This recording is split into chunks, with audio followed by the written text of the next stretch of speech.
Adik buat apa, Dek? Hmm? Adik buat apa? Nak kereta hijau. Naik kereta hijau. Cantik tak? Cantik yang besar. Kereta baba ni. Kereta baba.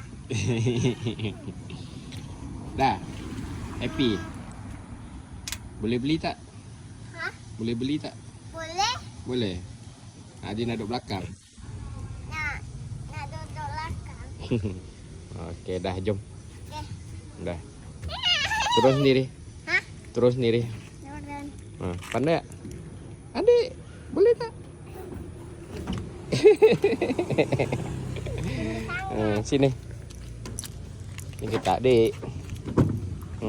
Bye-bye. Jumpa lagi. Bye, jumpa lagi. Bye. Jumpa lagi. Bye. Bye. Tutup pintu. Okay.